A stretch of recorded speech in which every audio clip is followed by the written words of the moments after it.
So for shot 28, there was a lot of pieces going on again. And one thing after making the first 20 shots, with like drawing it out, scanning it, printing it, cutting it out, tracing it out, and then cutting it out again, I'd really gotten into a groove for the second 20, like shots 21 to 40.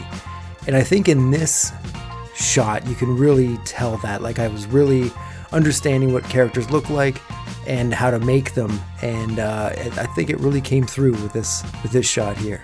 Here we are again on our own. All right, so today I've got a scene here, and essentially it's him jumping over this fence on this rooftop. Got this teal thing there, the skylight thing, the fence, all that kind of stuff.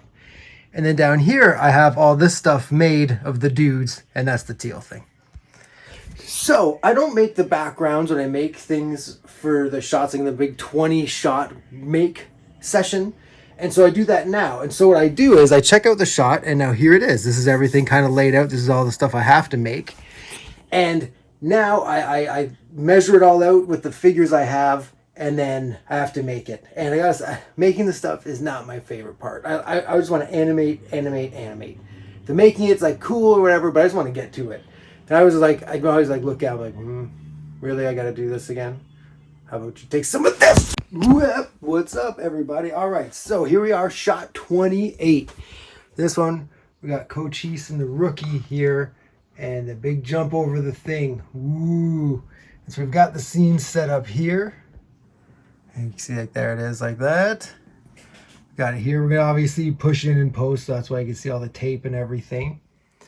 And I think the biggest, trickiest thing is just going to have the move. Again, it's the depth, right? There's depth between them and that rail in the video, but here there's no depth. Oh, and one thing I got to show you. I have Cochise's legs behind the rail because that's where he's standing in the video. But I have the top part of him on top of the plastic so I can still move him around because his legs don't move and you hardly see them anyway. So it's going to be a fun one. It's going to be fun. Ready? Here we go. So for this shot here, animating it was, again, having to make all the background, and it was an ordeal. I had to do, like you can see here, the original sketch of it, trying to make it the right size, and then using that as a scale to try to make everything else fit into this scene along with the guys. And it was also a thing where I kind of learned how to, you can see I have his legs behind the fence and then him on top of a piece of plexiglass because he's above the fence but his legs are behind it, and then the rookie has to jump over it, which became a little problem I had to figure out, but I think it worked out quite well. Well, here we are back again. All right, so we got it done. I like it. I think it worked. There's a lot of moving parts. You had to, each arm, his tie, his head, both legs, everything had to be moving. As you can see, the pieces of him, and it's intense. But anyway, here's what we wanted it to look like. Huge jump. And here's what we've got.